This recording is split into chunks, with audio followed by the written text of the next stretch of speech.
Hello everyone, this is Anush Srivastav.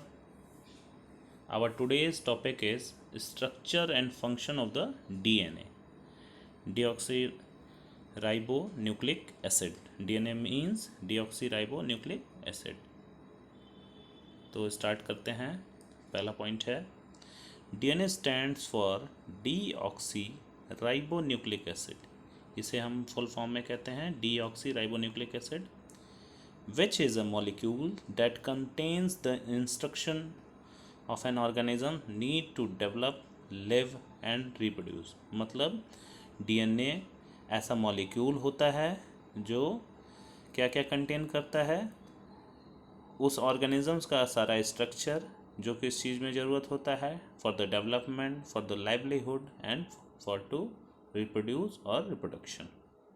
Next point है these instructions are found inside every cell and are passed down from parents to their children. मतलब कि ये हर living organism में पाया जाता है, every cell में पाया जाता है और एक जनरेशन से दूसरे जनरेशन में पास होता है. क्या पास होता है? डीएनए पास होता है. नेक्स्ट है it is a nucleic acid and is one of the four major types of macromolecules that are known to be essential for all forms of the life. मतलब ये क्या है? यह एक न्यूक्लिक एसिड है और इसमें 4 मेजर टाइप्स ऑफ मैक्रोमोलिक्यूल्स पाए जाते हैं जो कि क्या होते हैं? Essential for all form of life, जो कि हर तरह के लाइफ के लिए ज़रूरी होते हैं. नेक्स्ट है DNA is found in the nucleus. DNA कहाँ पाया जाता है? न्यूक्लियस में पाया जाता है. With the small amount of DNA also present in the mitochondria in the eukaryotics. Eukaryotics में माइटोकॉन्ड्रिया में पाया जाता है. ठीक है, एक बार फिर से रिपीट करते हैं. DNA stand for deoxyribonucleic acid which is a molecule that contains an instruction of an organism needs to develop, live and reproduce. मतलब डीएनए का मतलब होता है डीऑक्सीराइबोन्यूक्लिक एसिड, जो कि मॉलिक्यूल होता है जिसमें क्या क्या होता है? इंस्ट्रक्शन ऑफ ऑर्गेनिज्म, जो किस चीज़ के लिए ज़रूरी होता है? For the development, living and reproduction. फिर है नेक्स्ट पॉइंट हमारा the instruction are found inside every cell and are pass down from parents to their children. मतलब हर सेल में ये डीएनए पाया जाता है और ये एक जनरेशन से दूसरे जनरेशन पे पास होता है. From the parents to their children मतलब कि एक जनरेशन से दूसरे जनरेशन में पास होता है. तीसरा है it is a nucleic acid and is one of the 4 major types of macromolecules. Nucleic acid होता है और चौथा मेजर टाइप्स ऑफ मैक्रोमोलिक्यूल्स का फॉर्म होता है. ठीक है, लास्ट वन है DNA is found in the nucleus with the small amount of. DNA हमारा न्यूक्लियस में पाया जाता है और प्रोकैरियोटिक्स में हमारा माइटोकॉन्ड्रिया में पाया जाता है. जैसा कि हम देखेंगे डबल हेलिकल स्ट्रक्चर है ये, जो नाइट्रोजनस बेस में एडेनिन, थायमीन, गुआनिन, साइटोसिन. तो जो रेड वाला है आपका एडेनिन है, येलो वाला जो है थायमीन है, ब्लू वाला जो है गुआनिन है और ग्रीन वाला जो है साइटोसिन है. तो इसी तरीके से हम जान जाएंगे कि क्या क्या है. ठीक है,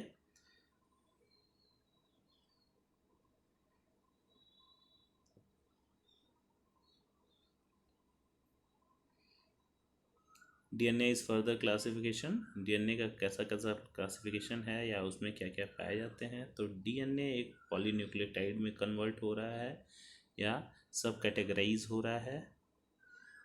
पॉलीन्यूक्लियोटाइड हमारे न्यूक्लियोटाइड्स में, न्यूक्लियोटाइड्स फर्दर हमारा 3 डिवीज़न में कन्वर्ट हो रहा है. पहला फॉस्फेट, दूसरा शुगर, तीसरा नाइट्रोजन बेस. फिर शुगर में आपका डीऑक्सीराइबोज शुगर डीएनए आ जा रहा है.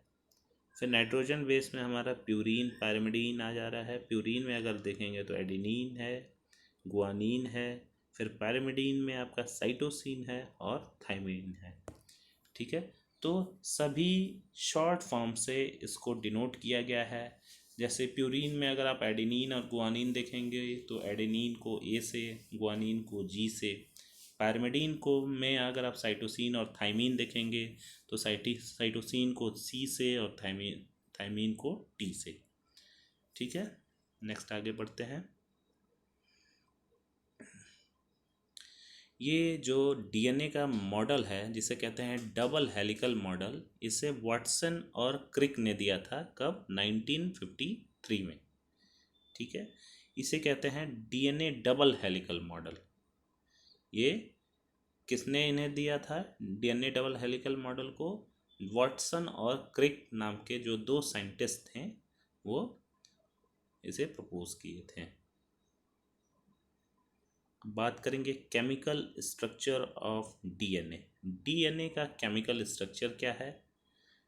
ठीक है, तो बात करते हैं। DNA is a double stranded helix. हमने जैसा कि देखा ये डबल स्ट्रैंडर्ड हेलिक्स होता है। ठीक है, that is each DNA molecules is comprised of two biopolymer strand coiling around each other to form a double helix structure। ये दो बायोपॉलिमर स्ट्रैंड होते हैं जो एक दूसरे के ऊपर कॉइलिंग होते हैं, इसीलिए इसको क्या कहते हैं? डबल स्ट्रैंडेड हेलिक्स कहते हैं। ठीक है, नेक्स्ट है हमारा these two DNA strands are called polynucleotides. इन दोनों डीएनए स्ट्रैंड्स को जो हेलिक्स के फॉर्म में रहते हैं उसे पॉलीन्यूक्लियोटाइड भी कहेंगे, as they are made of simpler monomer unit called nucleotides। और ये सिंपलर मोनोमर यूनिट से बने होते हैं और इसलिए इन्हें न्यूक्लियोटाइड्स कहेंगे। नेक्स्ट पॉइंट है each strands have 5 end with a phosphate group and 3 end with a hydroxyl group। मतलब जो पांचवा एंड रहेगा उसे क्या कहेंगे? फॉस्फेट ग्रुप कहेंगे, और तीसरा एंड जैसे रहेगा वो उसे क्या कहेंगे? हाइड्रोक्सिल ग्रुप कहेंगे। नेक्स्ट है the strand are anti parallel. Anti parallel होते हैं meaning one strand run into 5 and 3 direction while other run into 3 and 5 direction. मतलब बिल्कुल एक दूसरे के एंटी पैरेलल रहेंगे, और अगर एक स्ट्रैंड 5 3 के डायरेक्शन में मूवमेंट कर रहा है तो दूसरा वाला स्ट्रैंड हमारा 3 5 के डायरेक्शन में मूवमेंट करें, बिल्कुल सेम अपोजिट। ठीक है, नेक्स्ट है the two strands are held together by hydrogen bonds and are complementary to each other. मतलब दोनों स्ट्रैंड्स के बीच में जो बॉन्ड है वो क्या है? हाइड्रोजन बॉन्ड है, और वो दोनों स्ट्रैंड या वो हाइड्रोजन बॉन्ड दोनों के लिए एक तरह से पूरक होते हैं, to combine with each other और to join with each other और to make its as a double stranded helix. Next है हमारा basically the DNA is composed of deoxyribonucleotides. DNA जो होता है उसमें क्या होता है? डीऑक्सीराइबोन्यूक्लियोटाइड्स होता है। नेक्स्ट है the deoxyribonucleotides are linked together by 3 5 phosphodiester bonds. जो डीऑक्सीराइबोन्यूक्लियोटाइड्स हैं वो एक दूसरे से जुड़े होते हैं। किससे जुड़े होते हैं? 3 5 फॉस्फोडाइएस्टर बॉन्ड से जुड़े हुए होते हैं। नेक्स्ट है the nitrogen base that compose the deoxyribonucleotides include. अब क्या क्या नाइट्रोजन बेस में रहते हैं? तो हम लोग पहले जैसा कि फ्लोचार्ट जैसा था उसी उसमें भी दिया था, इसमें भी है। तो the nitrogen base that compose the deoxyribonucleotides include adenine, cytosine, thymine and guanine. उसमें दिया भी है, एडेनिन को ए से डिनोट किया गया है, साइटोसिन को सी से डिनोट किया गया है, थाइमीन को टी से और गुआनिन को जी से। नेक्स्ट बात करते हैं the complementary of the strands are due to the nature of the nitrogenous base. जो स्ट्रैंड्स का कॉम्प्लीमेंट्री है वो किस वजह से है? Due to the nature of the nitrogenous base. The base adenine always interacts with the thymine, मतलब adenine जो है बेस वो हमेशा थाइमीन से इंटरेक्ट करेगा। And on the opposite strand via two hydrogen bonds and cytosine, ये जो adenine और थाइमीन है दो हाइड्रोजन बॉन्ड से एक दूसरे में क्या इंटरेक्ट करेगा, जबकि cytosine always interact with the guanine. इसीलिए ए और टी साथ में रहता है, जी और सी एक साथ रहता है। तो ए और टी मतलब एडेनिन और थाइमीन अपोजिट स्ट्रैंड में वाया टू हाइड्रोजन बॉन्ड से एक दूसरे से इंटरेक्ट करेंगे, और cytosine always will be interacted to guanine via three hydrogen bonds. मतलब एडेनिन थाइमीन दो हाइड्रोजन बॉन्ड से इंटरेक्ट कर रहे थे, और साइटोसिन और गुआनिन हमारा तीन हाइड्रोजन बॉन्ड से इंटरेक्ट करेंगे। नेक्स्ट है the shape of the helix is stabilised by the hydrogen bonding and hydrophobic interaction between basis. The मतलब जो हेलिक्स का शेप रहता है वो किससे स्टेबलाइज्ड होता है? मतलब हेलिक्स शेप में ही मेंटेन रहता है। कैसे? हाइड्रोजन बॉन्डिंग के वजह से। और हाइड्रोफोबिक इंटरेक्शन कैसे रहता है? Between base, hydrophobic interaction between the base, मतलब अगेंस्ट हाइड्रो, मतलब अगेंस्ट हाइड्रो, मतलब हाइड्रोफोबिक इंटरेक्शन दोनों में रहते हैं, दोनों बेस में रहते हैं। नेक्स्ट है the diameter of the double helix is 2 nm and the double helical structure repeats at the interval of 3.4 nm 3.4 nm which corresponds to 10 base pair। जो डायमीटर डबल हेलिक्स का होता है वो 2 nm होता है, और डबल हेलिकल स्ट्रक्चर का जो होता है 3 at the interval of 3.4 nm पे होता है, which corresponds to the 10 base pair, और 10 बेस पेयर से वो जुड़े होते हैं। ये हमारा अगर न्यूक्लियोटाइड्स देखेंगे या कहेंगे डीएनए तो देखेंगे फॉस्फेट ग्रुप है, शुगर ग्रुप है और नाइट्रोजनस बेस है। जैसा कि हम लोग ने शुरू में ही पढ़ा था, it consist of a phosphate group, sugar group and a nitrogenous base. इसमें देखिए साइटोसिन का स्ट्रक्चर, थाइमीन का स्ट्रक्चर, एडेनिन का स्ट्रक्चर और गुआनिन का स्ट्रक्चर। स्ट्रक्चर बहुत ही इंपॉर्टेंट है। Cytosine is denoted with the help of C, thymine is denoted with T, adenine is denoted with A, guanine is denoted with G. Next deoxyribose, ribose. एक DNA है एक हमारा, एक RNA है हमारा, तो दोनों का स्ट्रक्चर है ये कंप्लीट।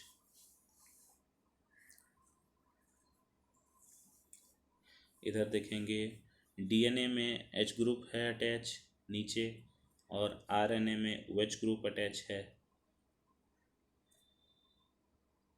ठीक है, यही बेसिक डिफरेंस है। ग्रूव जो है अटैचमेंट, लॉन्ग अटैचमेंट जिसे कहते हैं, उसे को क्या कहते हैं? ग्रूव कहते हैं। ठीक है, तो बात करते हैं इसमें फर्स्ट पॉइंट का। तो as a result of the double helical nature of the DNA, the molecule has two asymmetric grooves, one groove is smaller and than the other. जो दो सिमेट्रिक एसिमेट्रिक ग्रुप्स इसमें होते हैं। ठीक है, और जो ग्रूव दो एसिमेट्रिक ग्रुप जो होते हैं उसमें एक ग्रुप छोटा रहता है और एक ग्रुप बड़ा होता है। ठीक है, तो लिखा भी है as a result of double helical nature of the DNA the molecule has two asymmetric group, one group is smaller than the other. मतलब एक ग्रुप जो है दूसरे से छोटा रहेगा, मतलब एक बड़ा रहेगा और एक छोटा रहेगा। नेक्स्ट है हमारा the larger groove is called major groove, occurs when the backbones are far apart. जो लार्जर ग्रूव्स होते हैं उससे क्या कहते हैं? मेजर ग्रूव कहते हैं। ये तब घटित होता है जब ये बहुत दूर, एक थोड़ा सा दूरी होता है. When while the smaller one is called minor group occur when they are close. मतलब दोनों स्ट्रैंड जब एक दूसरे से दूर रहते हैं तो उसे मेजर ग्रुप कहेंगे, और ये बड़ा होता है और तब होता है जब ये दूरी, आपस में दूरी रहता है. और स्मॉलर ग्रुप तब कहते हैं, उसे माइनर ग्रुप कहते हैं, और when they are very close together. Third point हम लोग डिस्कस करेंगे. Since the major and minor groups expose the edges of the bases, the grooves can be used to tell the base sequence of a specific DNA molecules. जैसा कि हम लोग जानते हैं, जो मेजर और माइनर ग्रुप्स होता है वो एजेस को बढ़ाता है. ठीक है, बेस के एजेस को बढ़ाता है, और इस तरीके से ग्रुप्स को हम क्या कर सकते हैं, these groups can be use to tell the base sequence. किसी भी डीएनए मॉलिक्यूल्स का या स्पेसिफिक डीएनए मॉलिक्यूल्स का जो बेस होता है उसको हम बेस सीक्वेंस के बारे में बता सकते हैं ग्रुप्स के हेल्प से. नेक्स्ट है हमारा, the possibility of such recognition is critical since protein must be able to recognise specific DNA sequence on which to bind in order for the proper function of the body and cell to be carried out. इसमें लिखा है the possibility of such recognition is critical. इस तरीके से जो बड़ा group छोटा group, इस तरीके से रिकॉग्निशन थोड़ा सा क्रिटिकल होता है, थोड़ा सा टफ होता है, और इसमें हम क्या कर सकते हैं, प्रोटीन का हेल्प ले सकते हैं for the recognition of the specific DNA sequence. तो ग्रुप जो है, हम बड़ा group, major group, minor group को ना लेके प्रोटीन को ज़्यादा यूज़ कर सकते हैं for the recognition of the specific DNA sequence. ठीक है, जो ऑर्डर ऑफ बाइंडिंग से हम जान जाते हैं ऑर्डर ऑफ बाइंडिंग कैसा है उस प्रोटीन का, और उसका फंक्शनिंग कैसा है हमारे बॉडी में. अब बात करेंगे प्रॉपर्टी ऑफ डीएनए. डीएनए का क्या प्रॉपर्टी होता है. DNA helix can be right handled और लेफ्ट हैंडल्ड. डीएनए हेलिक्स जो होता है वो राइट हैंडल्ड भी होता है और लेफ्ट हैंडल्ड भी होता है. But the B conformation of the DNA having the right handle helix is most stable. जबकि बी कॉन्फर्मेशन डीएनए का जो होता है वो राइट हैंडल्ड जो होता है बी कॉन्फर्मेशनल, और वो राइट हैंडल्ड हेलिक्स होता है, और वो मोस्ट स्टेबल होता है. जो राइट हैंडल्ड वाला हेलिक्स होता है वो मोर स्टेबल होता है. नेक्स्ट है, on heating the two strands of the DNA separate from each other and cooling these again hybridise. मतलब जब इसको हीट करते हैं तो दोनों स्ट्रैंड्स डीएनए के एक दूसरे से अलग हो जाते हैं, और लेकिन कूल करने पे फिर से हाइब्रिडाइज हो जाते हैं. नेक्स्ट बात करेंगे तीसरा point, the temperature at which two strands separate completely is known as melting temperature. ऐसा टेम्परेचर जिसमें दोनों स्ट्रैंड्स को सेपरेट किया जा सके उसे क्या कहेंगे, मेल्टिंग टेम्परेचर कहेंगे. मतलब वो टेम्परेचर जिसके द्वारा डीएनए के दोनों स्ट्रैंड को अलग अलग कर सकें उसे क्या कहेंगे, मेल्टिंग टेम्परेचर कहेंगे. नेक्स्ट लिखा है, melting temperature is specific for each specific sequence. जो मेल्टिंग टेम्परेचर होता है जब हम किसी डीएनए स्ट्रैंड को या डबल हेलिक्स स्ट्रैंड को जब हम अलग कर रहे हैं तो वो स्पेसिफिक अलग अलग सीक्वेंस के लिए अलग अलग टेम्परेचर होता है. तो इसीलिए लिखा भी है melting temperature is specific for each specific sequence. मतलब अलग अलग सीक्वेंस के लिए अलग अलग हमारा मेल्टिंग टेम्परेचर रहेगा, किसमें, डीएनए में. नेक्स्ट है, the B sample of DNA having higher melting point must have more CG content. CG मतलब साइटोसिन और guanine content, because CG pairs has 3 hydrogen bonds. इसमें कहा गया the B sample of DNA having higher melting point. ऐसा B sample of DNA जिसका ज़्यादा melting point है उसमें मोर उसमें साइटोसिन और गुआनिन कंटेंट ज़्यादा होना चाहिए। क्यों ज़्यादा होना चाहिए? Because cytosine guanine pair has 3 hydrogen bond. Cytosine guanine जो पेयर होता है उसमें 3 हाइड्रोजन बॉन्ड होते हैं, इसलिए वो जो साइटोसिन गुआनिन ऐसे B sample of DNA content में ये ज़्यादा होना चाहिए साइटोसिन और गुआनिन, क्योंकि इस तरह के बी सैंपल ऑफ डीएनए में साइटोसिन और गुआनिन कंटेंट ज़्यादा होता है और इसमें 3 हाइड्रोजन बॉन्ड्स का पेयरिंग होता है। नेक्स्ट है the sequence of bases along the DNA molecules encodes for the sequence of amino acid in every protein in all organism। इसमें लिखा है the sequence of bases along the DNA molecules encodes for the sequence of amino acid। मतलब जो sequence of base रहेगा along with the DNA molecules वो किसे encode करेगा? For the sequence of the amino acid के लिए code करेगा in every protein in all organism. Her protein के हर ऑर्गेनिज्म में ये जो हमारा सीक्वेंस बेस है अलॉन्ग विद द डीएनए वो किसे इनकोड्स करेगा? Sequence of the amino acid को इनकोड करेगा। मतलब सीक्वेंस ऑफ द डीएनए हमारा sequence of the amino acid को इनकोड करेगा सभी प्रोटीन में, और जो सभी प्रोटीन है वो जो सभी ऑर्गेनिजम्स में है। अब बात करेंगे टाइप्स ऑफ डीएनए। डीएनए के कितने टाइप्स होते हैं?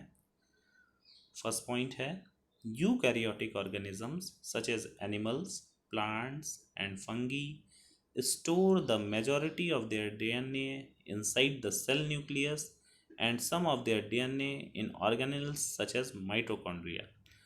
तो जो जितने भी यूकैरियोटिक ऑर्गेनिजम्स होते हैं जैसे कि एनिमल्स, प्लांट, फंगीज, ये अपना ज़्यादा से ज़्यादा डीएनए कहाँ स्टोर करते हैं? सेल न्यूक्लियस में, और कुछ डीएनए अपने माइटोकॉन्ड्रिया में भी स्टोर करते हैं। ठीक है,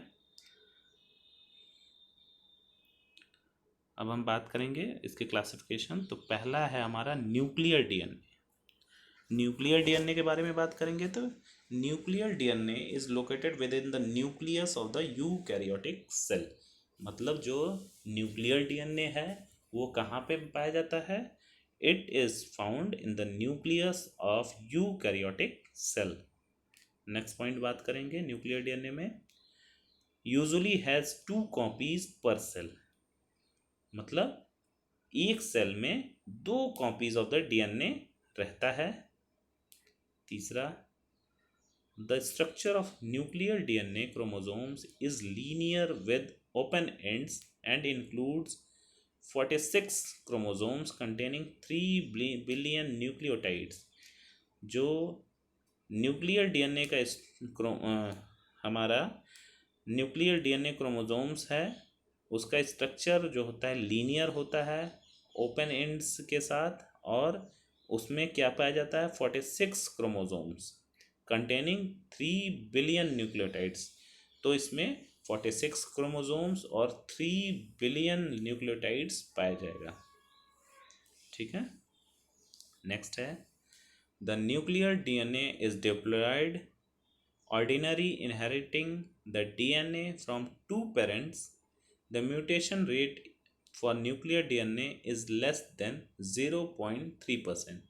मतलब जो न्यूक्लियर डीएनए होता है वो डिप्लॉयड नेचर का होता है और डीएनए को इनहेरिटेट कर सकता है फ्रॉम 2 पेरेंट्स, और उसका जो म्यूटेशन रेट होता है न्यूक्लियर डीएनए का ये लेस देन 0.3% होता है।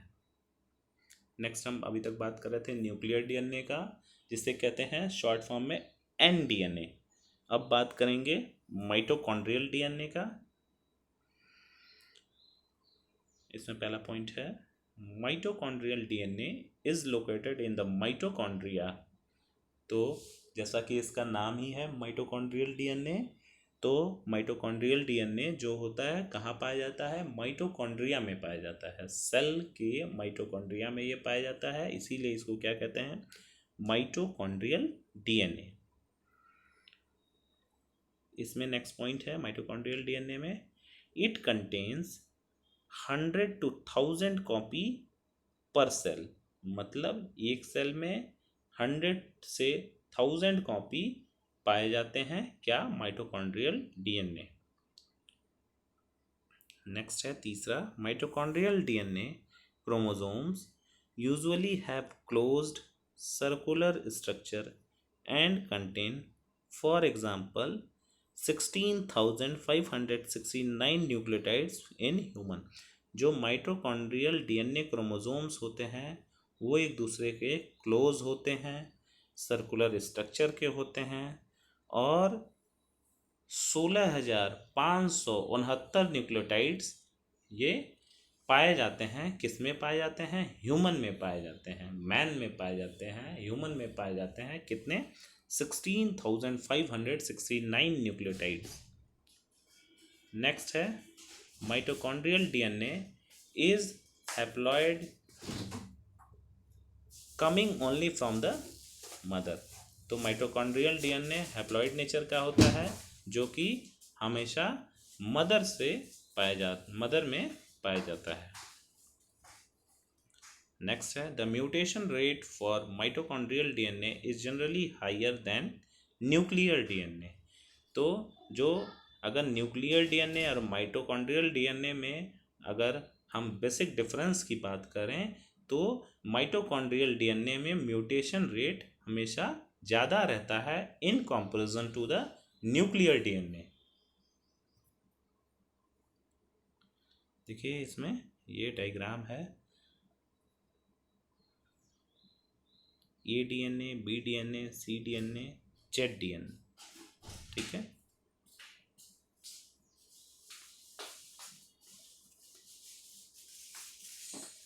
Most of the DNA is in the classic Watson-Crick model simply called bDNA। ऐसा डीएनए जो वाटसन क्रिक मॉडल का है उसे क्या कहते हैं, bDNA कहते हैं। नेक्स्ट है in certain condition different form of DNAs are found to be appeared like aDNA, zDNA, cDNA, ddNA and eDNA। मतलब कुछ सर्टेन कंडीशंस में जो डीएनए होता है वो अलग अलग फॉर्म में अपीयर होते हैं, जैसा कि इसमें लिखा है aDNA, zDNA, cDNA, ddNA and eDNA। अब बात करते हैं अलग अलग ये क्या होता है, bDNA, aDNA, zDNA, cDNA, eDNA, ddNA, ये क्या होता है। तो बात करते हैं सबसे पहले bDNA का, तो है it is the right handed structure. इसका जो स्ट्रक्चर है होता है राइट हैंडेड होता है। It have 10 BP per turn and 2 nm diameter. जो इसका स्ट्रक्चर होता है वो 10 BP पर टर्न होता है और इसका जो डायमीटर होता है 2 nm होता है। नेक्स्ट है aDNA। तो aDNA की अगर बात करें it is right handed structure, ये भी bDNA की तरह राइट हैंडेड स्ट्रक्चर होता है। Conformational of sugar structure is different from bDNA। इसका जो शुगर स्ट्रक्चर का कॉन्फॉर्मेशनल होता है वो थोड़ा सा bDNA से अलग होता है। It have 1 BP per turn and 2.3 nm diameter. जो इसका टर्न है मतलब फोल्डिंग्स है वो 11 BP है और पर टर्न, और जो इसका डायमीटर है 2.3 nm, जबकि bDNA का डायमीटर था हमारा 2 nm। अब बात करेंगे zDNA का। It is left handed structure. zDNA की अगर बात करें तो ये लेफ्ट हैंडेड स्ट्रक्चर होता है। अभी तक हम bDNA aDNA का बात किए हैं तो ये राइट हैंडेड स्ट्रक्चर था। जो हमारा zDNA है वो लेफ्ट हैंडेड स्ट्रक्चर है। नेक्स्ट इसके बारे में बात करें zDNA के बारे में तो it have 12 BP per turn and 8 nm diameter.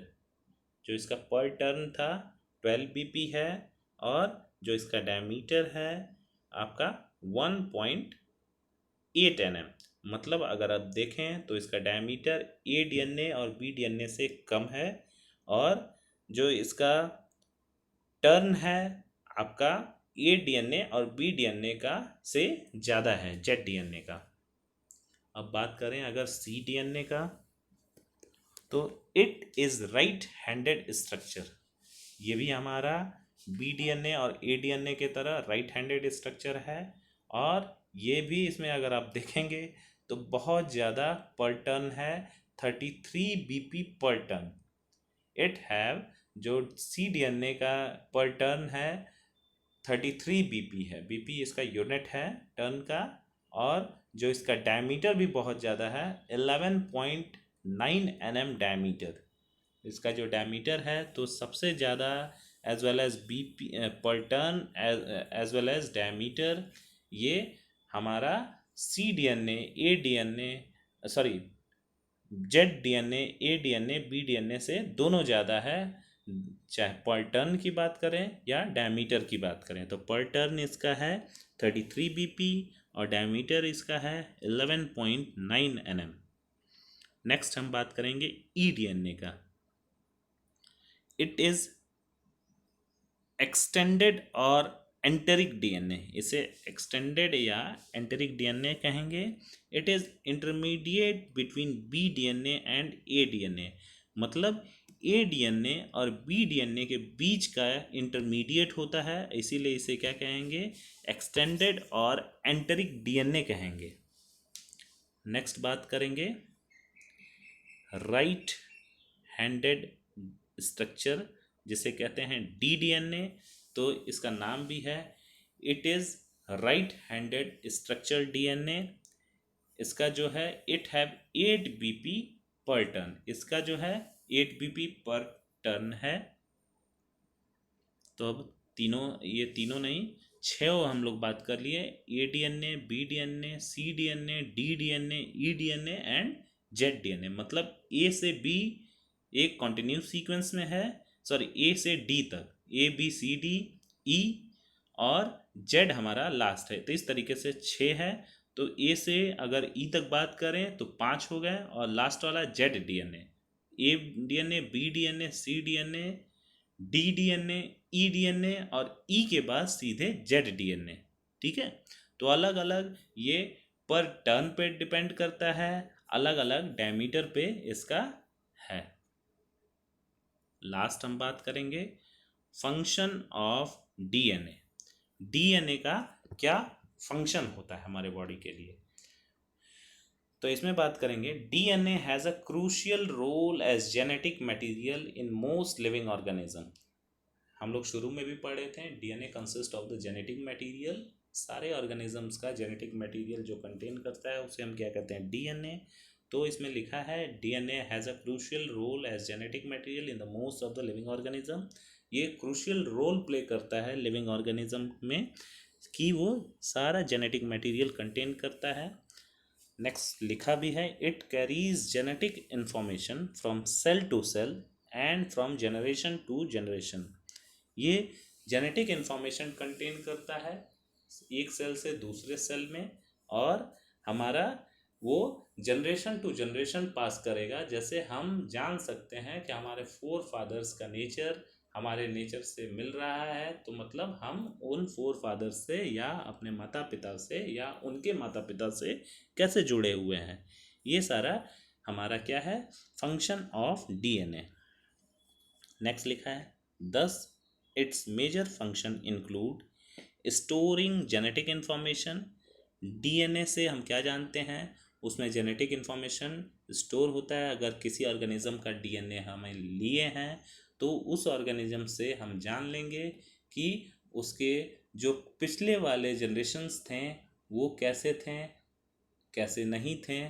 मतलब सारे उस जनरेशन का, एक जनरेशन से दूसरे जनरेशन का सारा इन्फॉर्मेशन हम डीएनए के हेल्प से जान सकते हैं।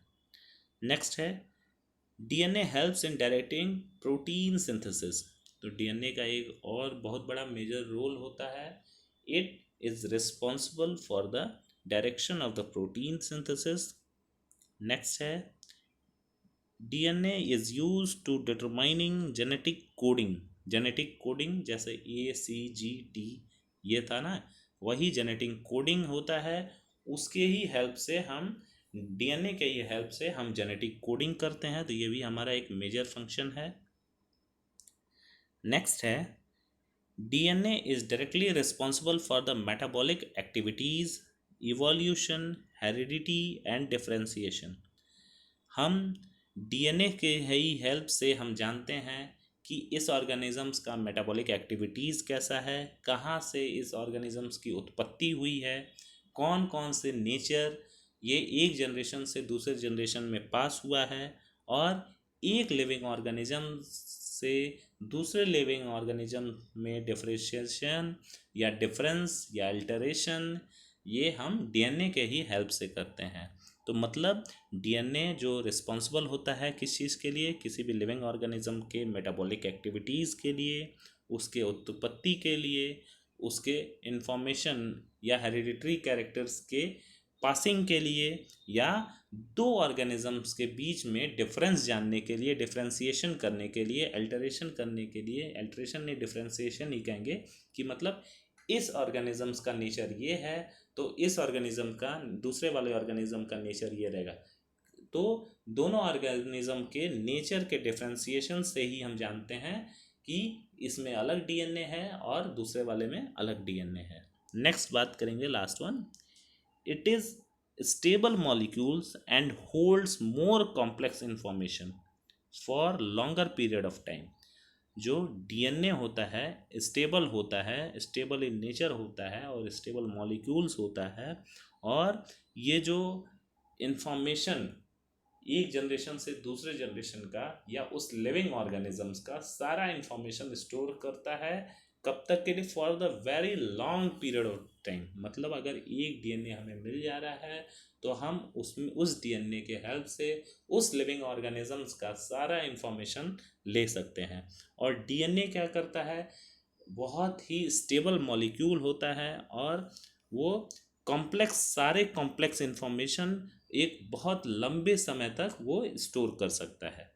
ठीक है, तो आज के लिए इतना ही। नेक्स्ट क्लास में हम बात करेंगे आरएनए, इट्स फंक्शन।